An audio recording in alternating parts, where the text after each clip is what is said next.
시청자 여러분 안녕하십니까? 통영시정뉴스 장세론입니다. 본격적인 여름 휴가철이 시작됐습니다. 하지만 코로나19 확산세가 심상치 않은데요. 사회적 거리 두기에 동참하시어 보다 건강한 여름 휴가 보내시길 바랍니다. 통영시정뉴스 먼저 주요 소식입니다. 작은 용기로 누구나 지구 지킴이가 될 수 있는 특별한 상점이 통영에 문을 열었습니다. 통영시가 8월 6일부터 사흘간 도남동 트라이애슬론 광장 일원에서 제2회 섬의 날 행사를 개최합니다. 새마을 문고 통영시 지부가 7월 24일부터 8월 8일까지 여름 휴가철 피서지 문고 운영에 들어갑니다. 고령 친화도시 제1기 정책 모니터단 발대식이 지난 7월 22일 시청에서 열렸습니다. 첫 소식입니다. 통영의 작은 용기로 누구나 지구 지킴이가 될 수 있는 특별한 상점이 문을 열었습니다. 새마을운동 통영시 집회는 마을 주민들이 함께 좋은 마을 만들기를 위해 연 상점으로 7월 1일부터 3개월간 용남면의 한 아파트 내 작은 도서관에서 용기네오 상점을 운영합니다. 용기네오 상점은 평소에 사용하지 않는 물품을 가져오면 책정된 가치만큼 판매 물품을 되가져갈 수 있는 점포입니다. 판매 물품은 목욕제와 주방세제 등이며 가정에서 사용하다 남은 빈 용기에 담아가면 됩니다. 통영시가 8월 6일부터 4일간 도남동 트라이애슬론 광장 일원에서 제2회 섬의 날 행사를 엽니다. 섬, 쉼이 되다라는 주제로 열리는 섬의 날은 코로나19 확산을 막기 위해 정부 기념식과 심포지엄, 섬 특산품 특별기획전 등의 행사를 온라인으로 진행합니다. 섬의 중요성을 알리기 위해 매년 8월 8일 열리는 섬의 날은 지난해 코로나19로 제2회 행사가 연기돼 올해 다시 열립니다.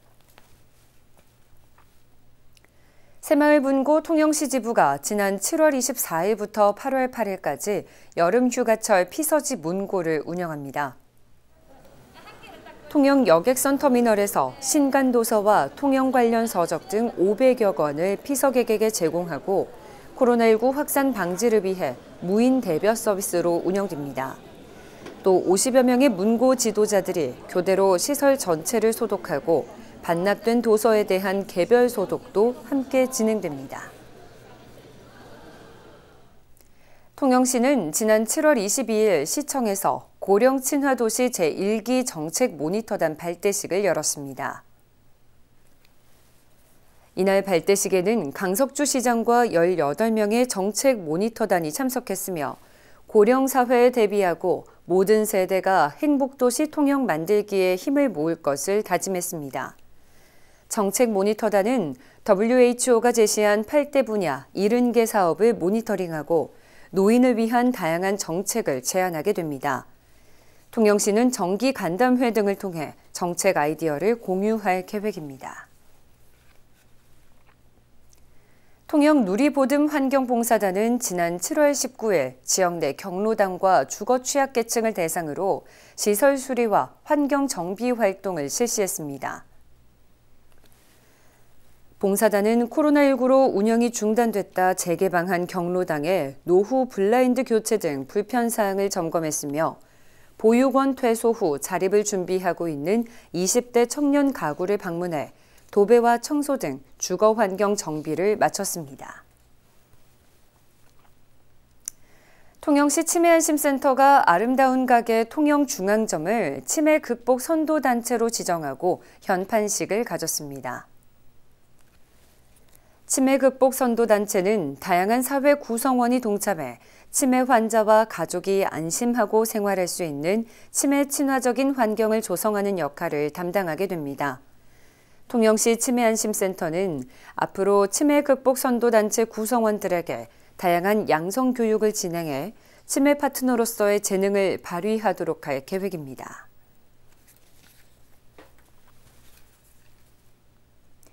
이순신 장군의 승전과 한산대첩 승리를 기념하는 통영 한산대첩 축제가 2년 연속 취소됐습니다.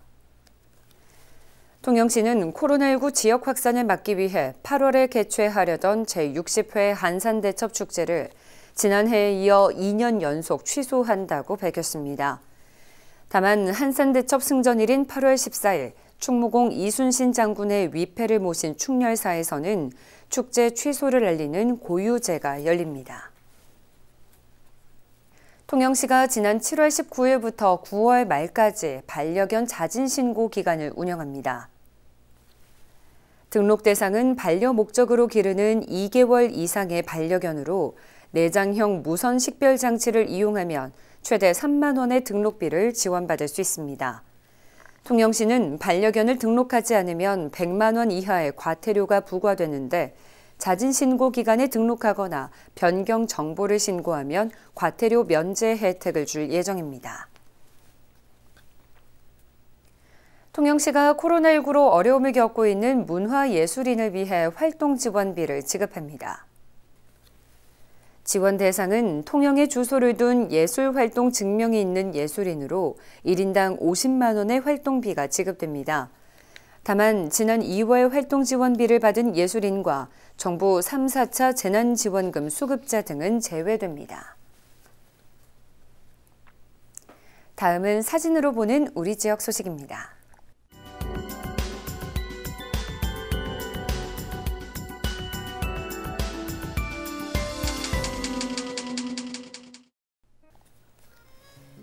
통영시가 2021년 경남도 지방세정연찬회 연구과제 발표대회에서 특별상을 수상했습니다.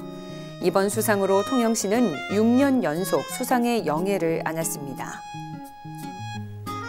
통영시가 국토교통부의 2020년 국가공간정보정책 추진실적평가에서 지자체 부문 최우수 기관으로 선정돼 노형우 국토부 장관으로부터 표창을 수여받았습니다. 통영 도산면 원산리 일원에 희귀무늬 동백과 커피향이 가득한 동백커피 식물원이 개장했습니다. 약 4,000제곱미터 규모의 동백커피 식물원은 지난 2017년부터 온실 내부에 동백과 커피나무, 바나나 등을 심어 가꿔왔습니다. 통영 29개의 섬마을에 LPG 등 생활연료를 실어 나르는 전용 운반선 섬도리호가 시운전을 마치고 운항에 들어갑니다. 통영시가 20억 원을 들여 건조한 섬도리호는 길이 32m, 폭 7m로 최대 시속 24km로 운항할 수 있습니다.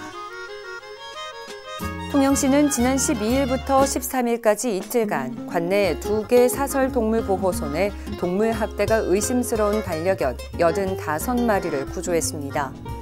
구조 활동은 반려견 쉼터 운영자의 신고로 이루어졌으며 통영시가 사설동물보호소 운영자를 설득해 긴급 구조로 진행됐습니다.